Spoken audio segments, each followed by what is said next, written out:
in this next series of videos, we're going to take a look at one of the most undertaught things in guitar playing.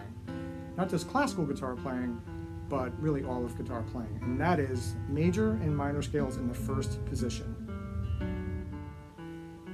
When we begin to learn scales, most guitarists learn a few in sharp keys, G, and D, and A, and C maybe, and then it sort of gets glossed over.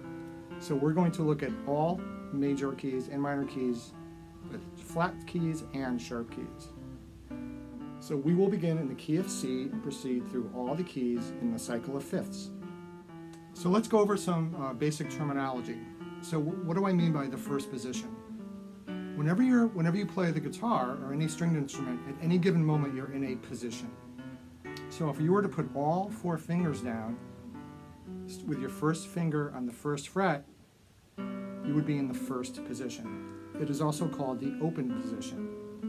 So regardless of what you're playing, if you were to put all 4 fingers down at that moment, you'd be in the first position. If I just played this back and forth, I'm still in the first position even though I'm not really engaging my first finger.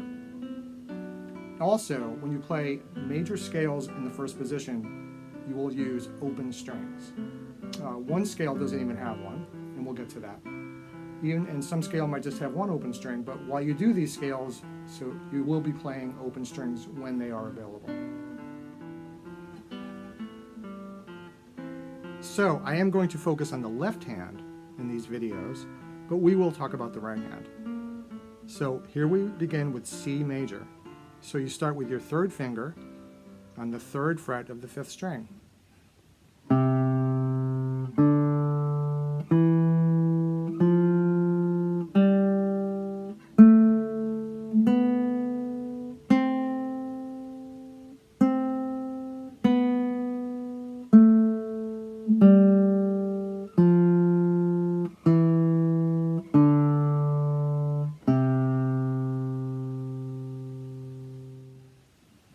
So let's do that with letter names now.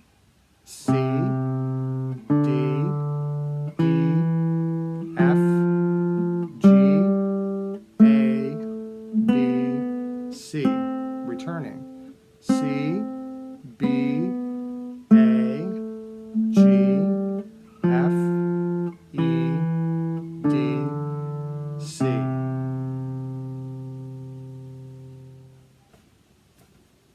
So let's talk about the right hand while playing these scales.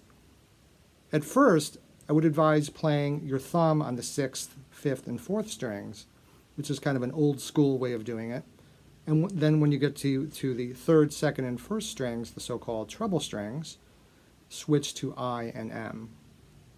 So I will play C using that pattern. So I place my fingers like this, as if you're going to play an arpeggio pattern, and proceed. 5th string, 4th,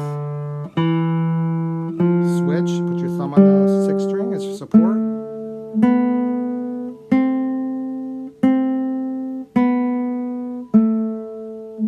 switch back,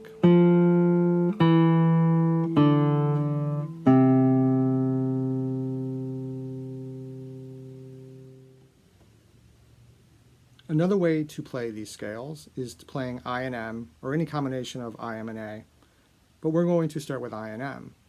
So what to do with your thumb when you're playing on the bass strings?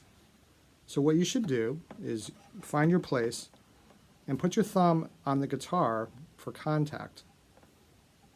And when you play this string, your hand should look more or less the same as it does here. So how do you do that?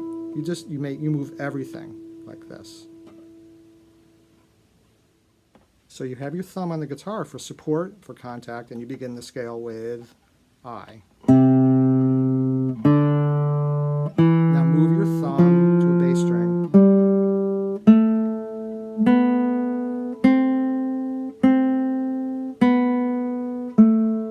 Then move it back.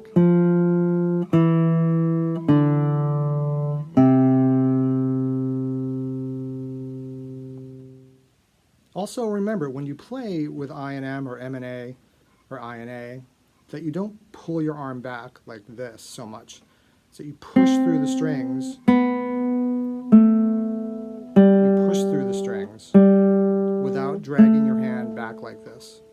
There is a time and place where you might do that for a little tone, but by and large, even though you're engaging your large muscles in your arm, you're pushing through the string, not